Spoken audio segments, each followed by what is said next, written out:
Thanks everyone for joining us. Welcome to Humanisation in a Digital World. We're going to start traditionally with introducing just a small bit about who we are. So we work for a company called Jump. Jump is basically a marketing agency that's focused on problem solving and engaging people. Where we try and do our kind of main line of work is actually trying to engage with people and understand the drivers behind what could potentially be those actions and what companies need as a result of engaging with users, rather than just trying to build big fluffy systems. And we tend to do that across digital design, words and film. It's going to be a pretty rapid fire presentation today. I think we've got 20-25 minutes, and trying to explain the entire psychological background of humanisation during that time is somewhat of a challenge.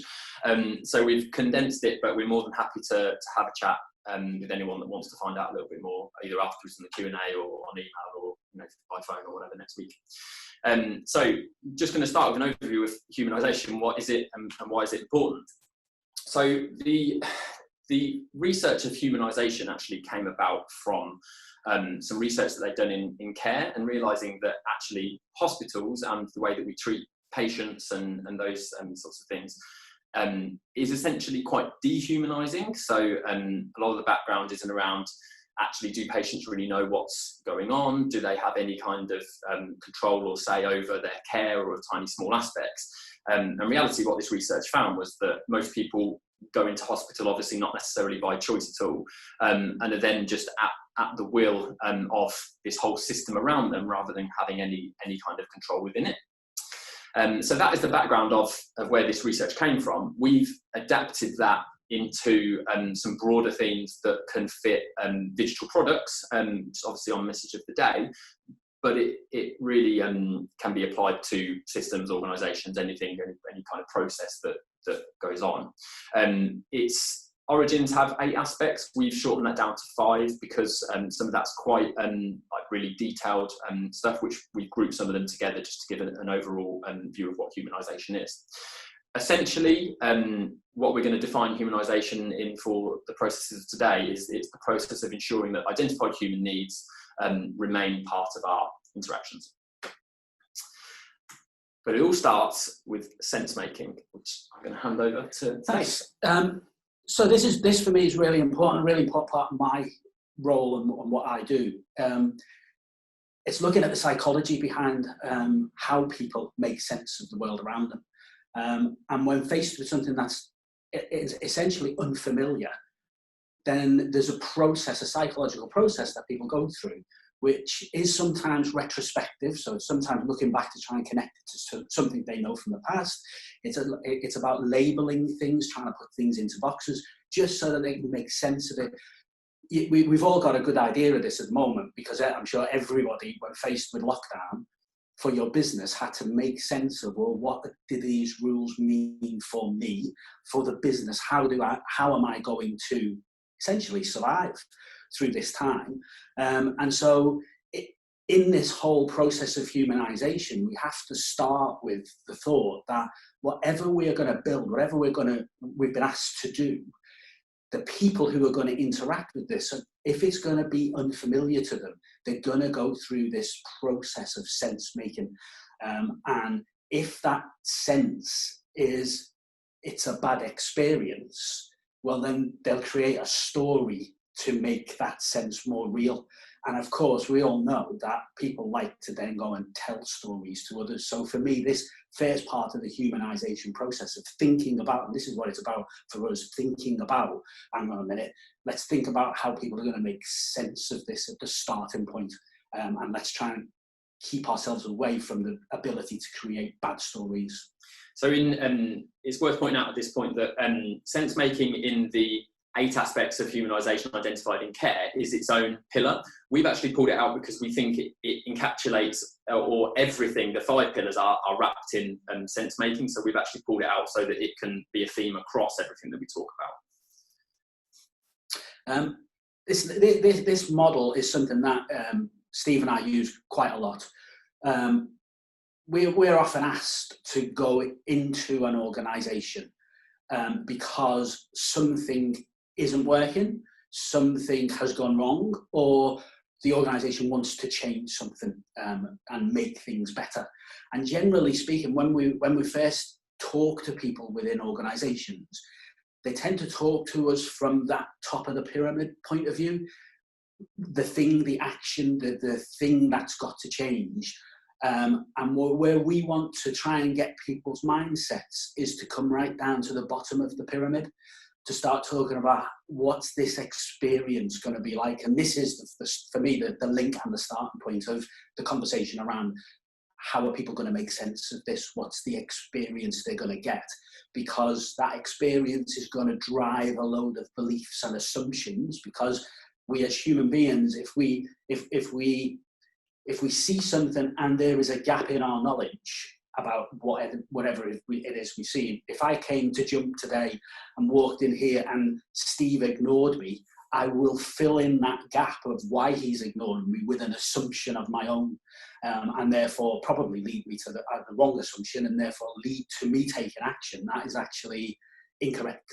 And so that's what we're trying to get into. And remembering this bit on the side of the triangle, that actually this is about people trying to, when we put survival instinct, I don't mean people are going to die. I mean psychological survival, people are trying to protect their psychological survival. So in the experience, am I being dehumanized, or am I being part of the experience?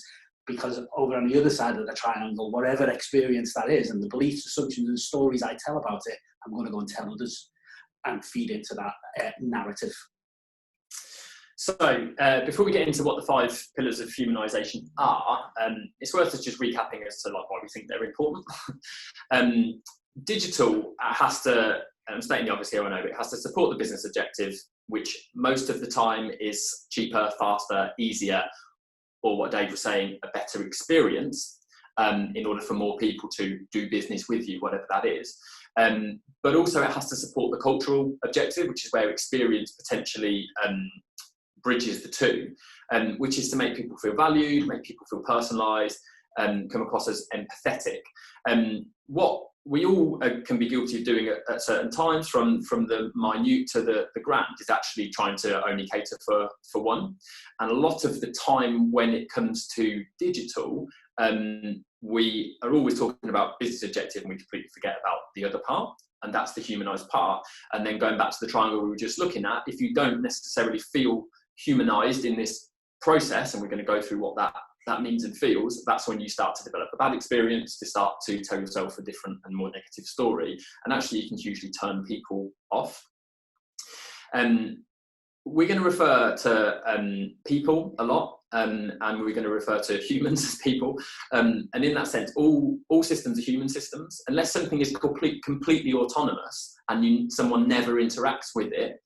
Everything is a human system. So even AI, that's normally taking a human at some point of the interface of trying to program that AI and trying to interpret its results. Those are all human systems. So you need to get away from thinking of something as purely digital and actually think about it as people first.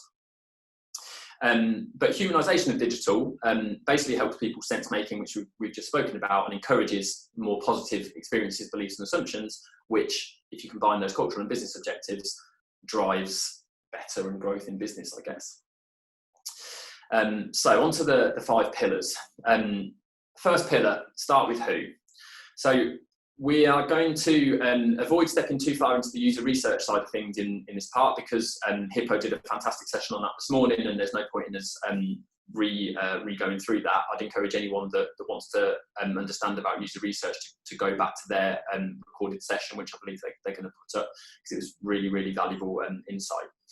So it does cross over with user research, but equally we can't leave it out of humanisation, because it's such a crucial pillar that actually you need to really empathise with people to understand how you can humanise a product and an experience, because if you don't know who they are, you have no understanding of their needs, the problem that your system is trying to solve.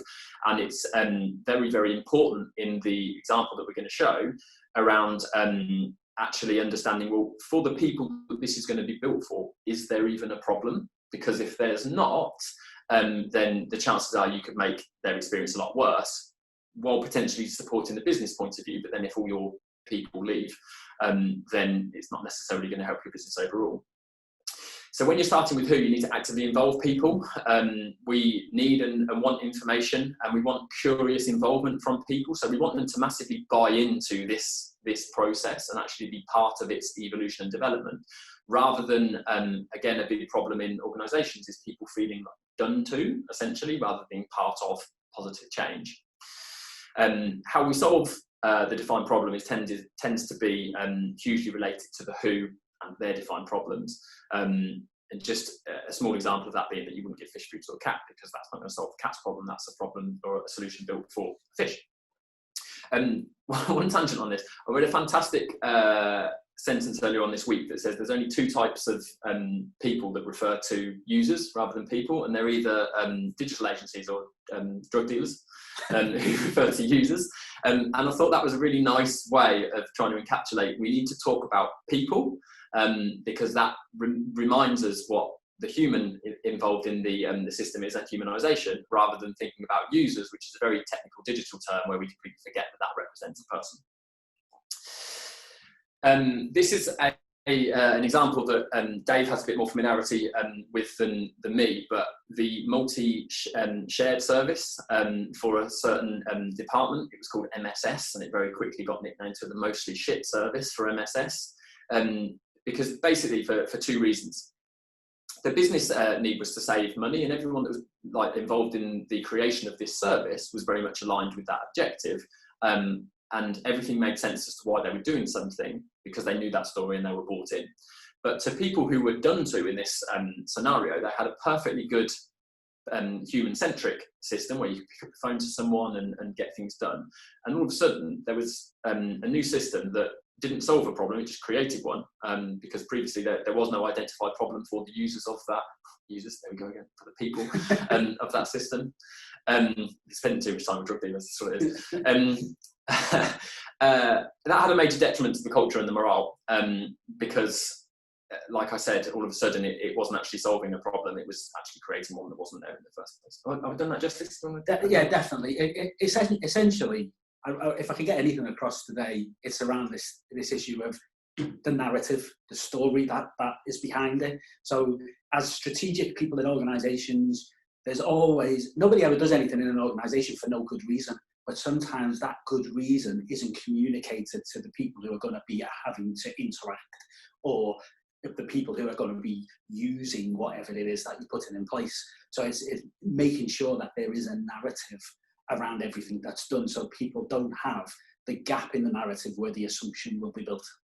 Beautifully put, which leads us on to collaborate.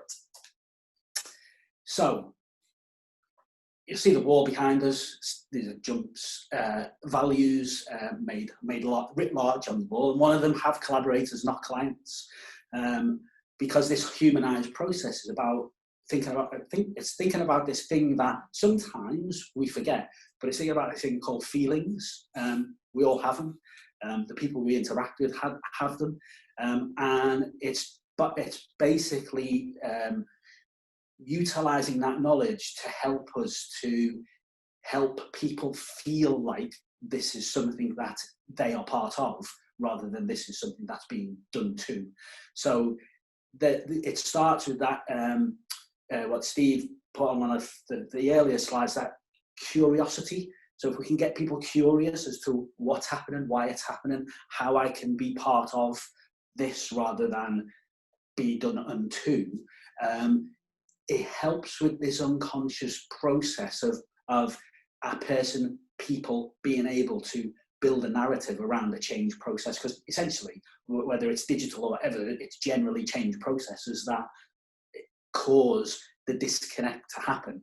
So if I'm asked to go to an organisation because a disconnect's happened, when I sit people down, they can always tell me the story of why they've disconnected from this, why it wasn't, they didn't feel part of it, why it's a load of rubbish, why this £3 million system that's been brought in doesn't do the job, when actually, when I look at it from a systems point of view, it does the job perfectly well.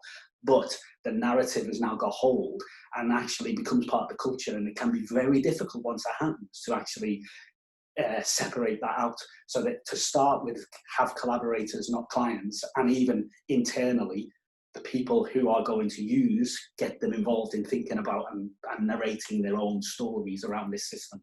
And defining who and collaborating with them also allows you to create a much more person-centric system. So we've got a bullet point on there about, is it me with the system or is it me against the system? I think we've all dealt with systems, whether it's online banking, whether it's complaints procedures, whether it's changing your electricity and gas, that you just want to throttle someone at the point that you just can't work this system.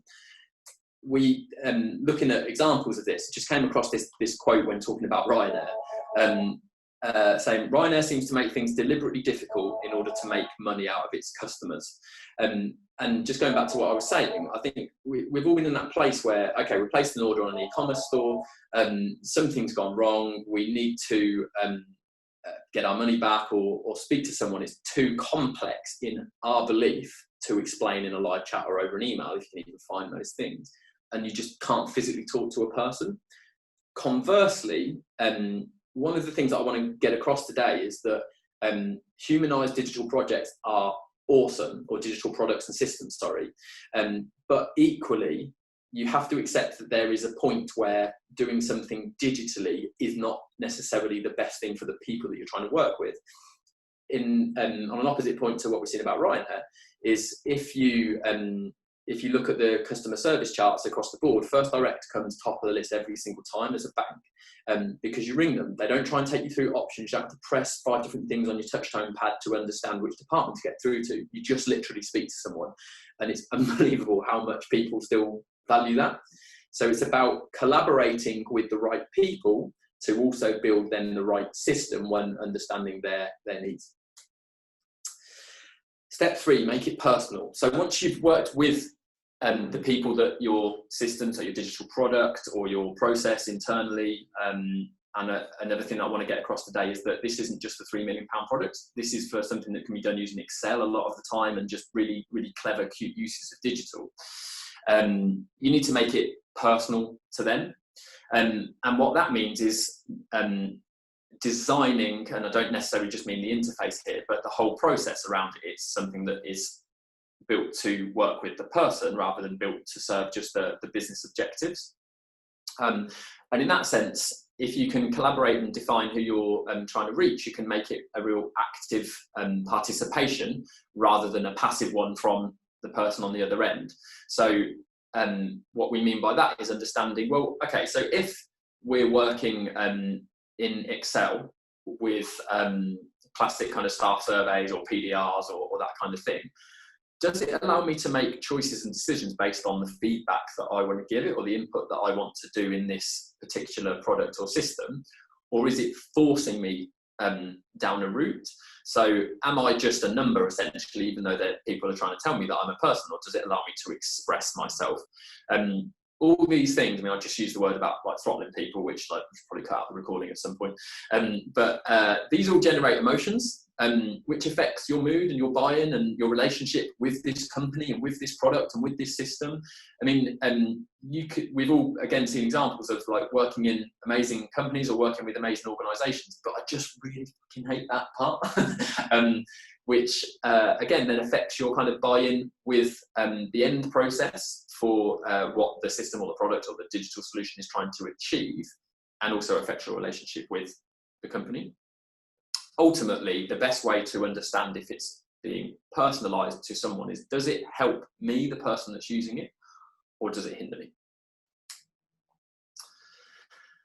Dave, do you want to take that as your bag? Yeah, so the example here I come across quite a lot is if I focus on the personal development processes within organisations, HR, people will know a lot about this.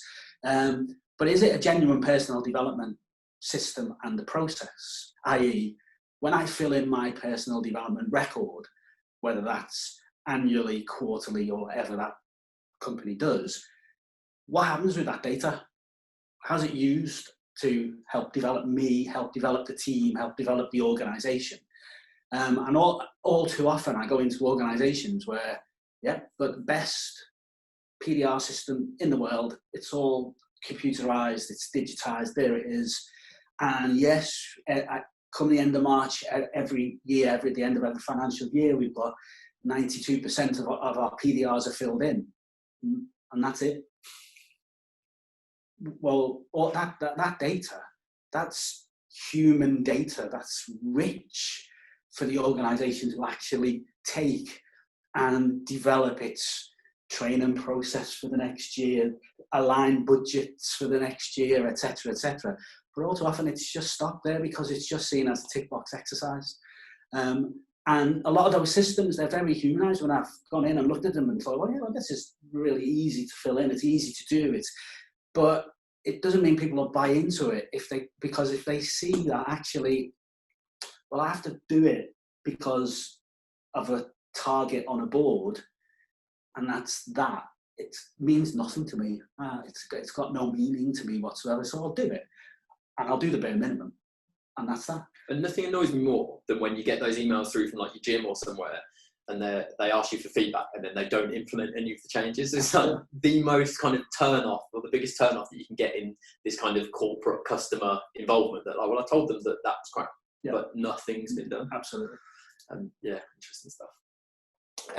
Step 4 of 5 then, make it custom. So it's crossed over with personal slightly, but we're going to try and show how it differentiates.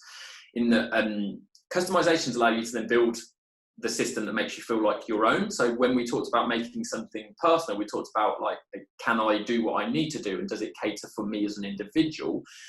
What we're talking about with customize is to make it mine.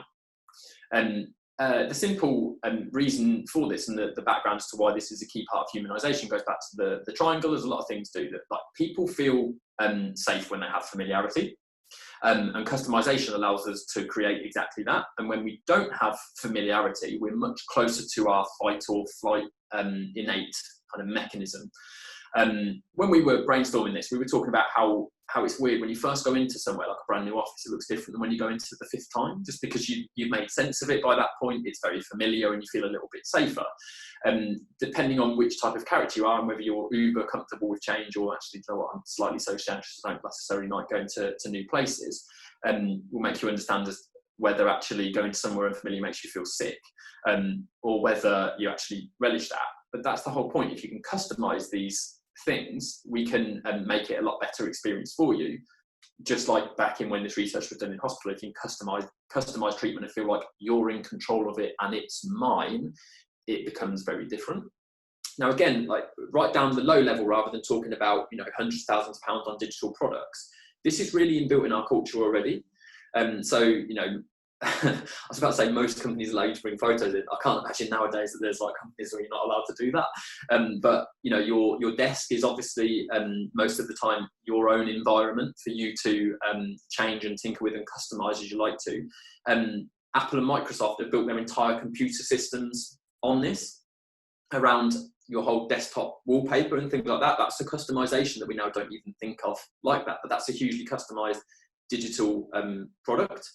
And the terminology that a lot of our platforms like Facebook, Twitter, all these kind of things use nowadays, they introduce my Facebook page, which now the level of customization on there doesn't really feel anything different. But when Facebook first came about, you could make your own profile. It was a revelation in the digital market.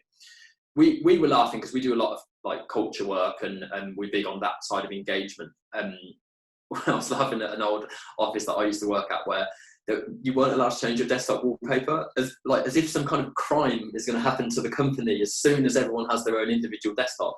And the only person that was allowed it was the kind of the boss, shall we say, of that organisation. And he had a team photo of his favourite football team on the background, which, he was a really nice guy. No one really kind of that mattered that much, but it was just this hilarious thing that, like, what's possibly the worst thing that could happen if someone has their own desktop background? And then when you do choose or allow people to do that, they pick something that's highly customized and highly I don't know what the word is, but it's so irrelevant really, isn't it, in the long run, but it really helps us kind of buy into these systems. There's some nice examples of this. So Audi are really good at combining digital and human processes to make you feel incredibly special. So when you take your car to Audi for a service, that you've used a digital product to book through a traditional kind of booking form, really, really cheap, really, really easy to set up. They then have staggered, obviously, the times that everyone comes in. So if you're booked in for 8:30, there's someone in the car park with an iPad checking everyone who drives in. And when they see that it's 8:30 and I should be looking for this number plate, you drive in and they greet you straight away with, hello, Mr. Walsh, like, really good to see you for your service. They then tell you where to park, so really great human interaction and really helpful. They then radio through to the reception, and which is just across the car park, and say, okay, like, Mr. Walsh is walking in, so that's who you need to greet. And then the receptionist says, like, hello, Mr. Walsh, like, it just makes you feel so special and catered for.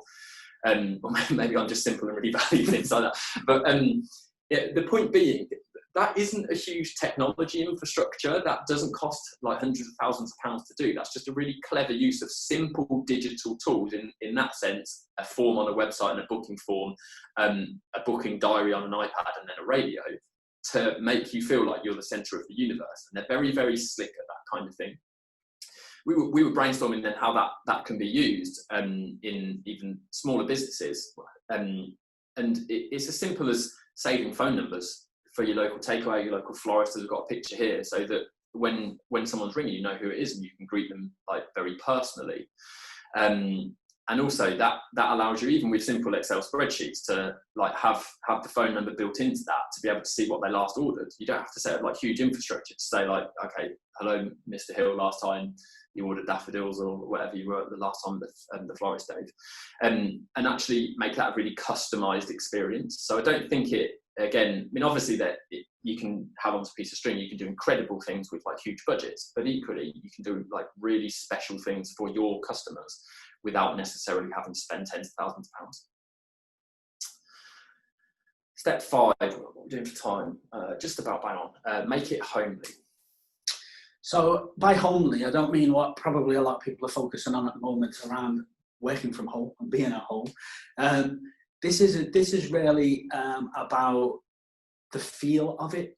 This is about psychological security. It's about people feeling like this is a place where everybody knows my name and everybody's always got a cane. Cliche. But it's basically about it feeling like my place, feeling like my environment. Steve touched on, you go into a new office environment for the first time, and it's never like you imagined it. It's always somewhat different. You don't know where to sit. You don't know whether you can hang your coat up. You don't know whose desk is this and all the rest of it. It's about trying to think about these things up front, so that as soon as somebody comes through the metaphorical doorway, they start to feel like, oh, I recognise some of this. So again, with organisations we work with, when thinking about going from a particular process to a digitised process, it's about sort of trying to take some of that, what we'll call homeliness, from the sort of familiarity of the old process into the digitised world. I'm thinking about this up front. Really interesting at the moment. I'm doing a lot of research and being talked to from a lot of organisations who have obviously moved to working from home, have now realised, oh, actually, it does work, you can do it. But what I'm trying to get organisations to think about, based on the humanisation stuff we're doing, is just think it's okay. Yes, you can downsize your offices, etc.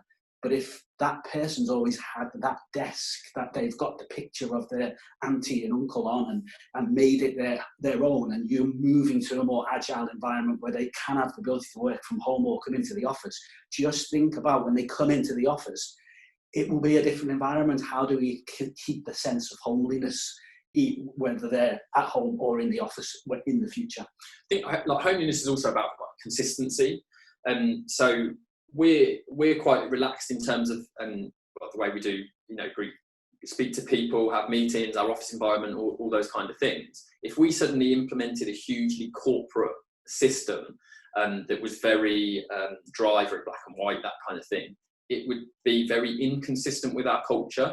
And that would be quite dehumanising for people that expect one thing from us as an organisation compared to then what we're actually delivering. On the other hand, obviously, if you're in a highly corporate environment, if you started to have emojis and GIFs all over your internal system, again, that's a disconnect another way, and people are going to disengage because, again, if we talk about familiarity is also consistent. So we become familiar with consistency on what we expect. And if everything is completely different, aimed at completely different audiences, for example, that's not homely, because that's quite a chaotic environment. So there's a role around actually what your customers, what your internal people, what their expectations are of how this is going to come across. And also about, like, systems are so good nowadays and are so slick and are presented to us in the ways that we like, that they become actually a version of our home. So we just thought these were two very, very easy examples that people can understand.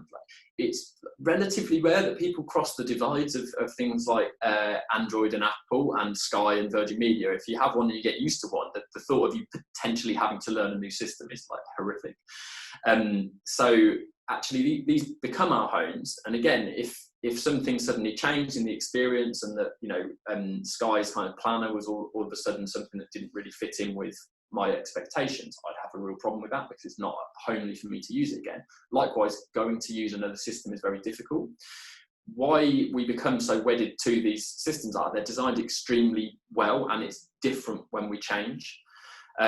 So as things become homely to us, because they're like designed really well, they're done with me in mind, they're customizable, we've got collaboration, we become actually advocates of those systems, and we don't want to change. And that is the goal of any system and process essentially that we want to do. That they become so good that we don't want to leave.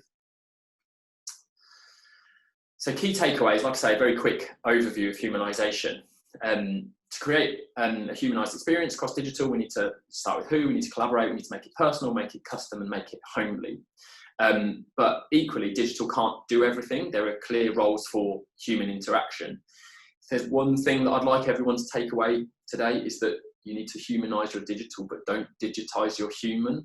There are things where people are going to be a much more enhanced experience still for other people, rather than trying to take everything that's currently a human process and digitise that. It gives me a voice and I respond better as a person.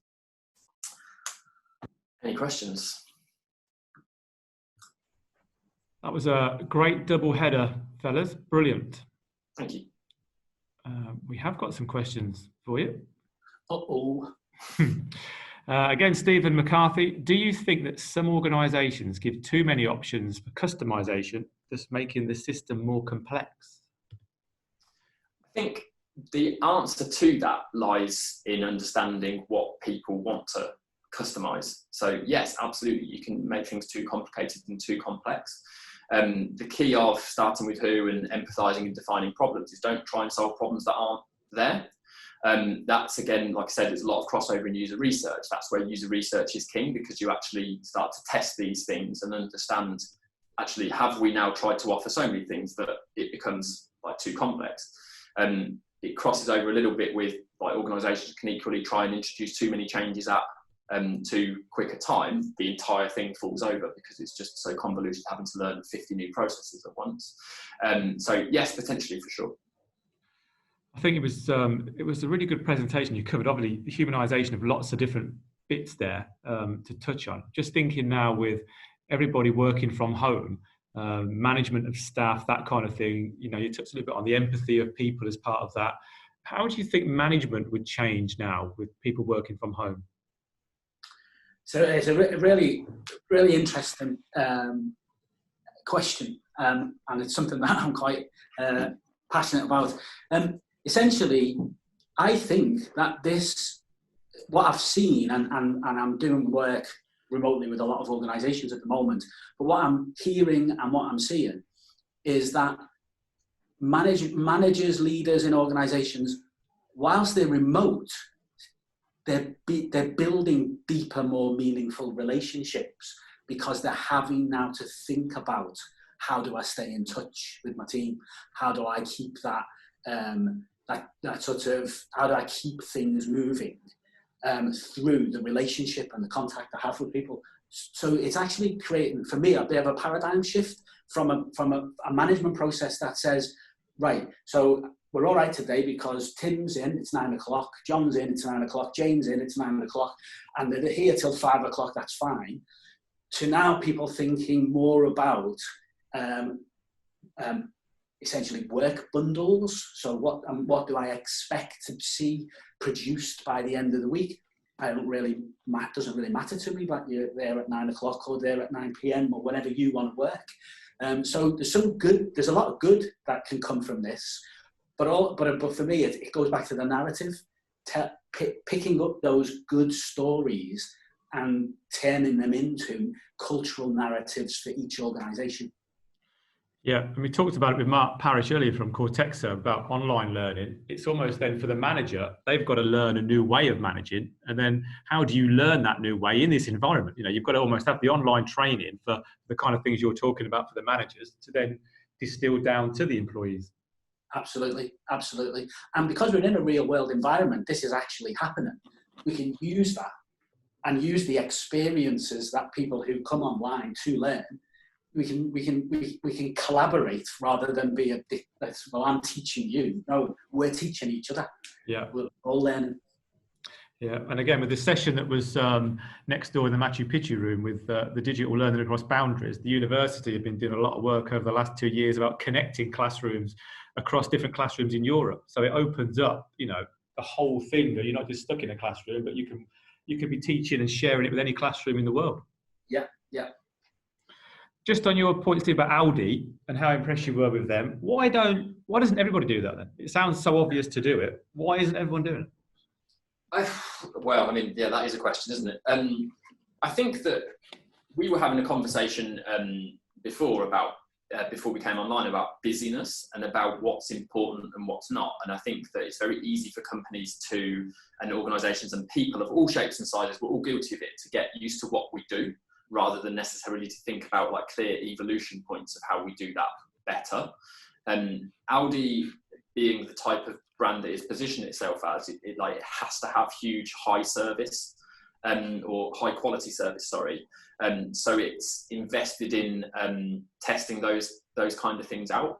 But in all honesty, if you're the right brand, we're trying to demonstrate that you can do that. So I think it's about opening up the realms of possibility and understanding. Actually, we've seen in education, as you were just talking about, we've seen decades worth of transformation happen in 3 months because people made it important, because there was no other choice.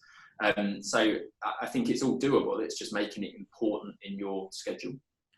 So do you find companies are coming to you to talk about this kind of thing as projects, or are they coming to you with their normal traditional transformation or digital projects and you're introducing these thoughts to them as how they should be approaching it? I think, in all honesty, most conversations still actually focus, like Dave was saying at the start, on people wanting action. We want this. We try and then rewind the conversation a little bit and say, well, why do you want it, and what do you know, and what's a fact and what's an assumption, and actually start to then drive the conversation more around what's the organisational problem that you're trying to solve, or what's the human problem you think that this action is going to solve. It's still a lot more. It's interesting when we were just talking there about managers and things.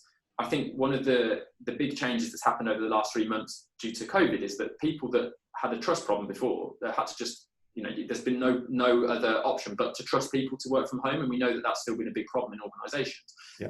I think there's still an issue with organisations coming to other organisations and trusting them to do that kind of strategic piece for whatever reason. So most conversations still start with, we'd like a website, we'd like an app, we'd like this. What we then try and do is engineer the conversation around strategy so that we can actually build in these humanisation principles and start to create something that actually solves the problem rather than just an action that people assume is going to create value.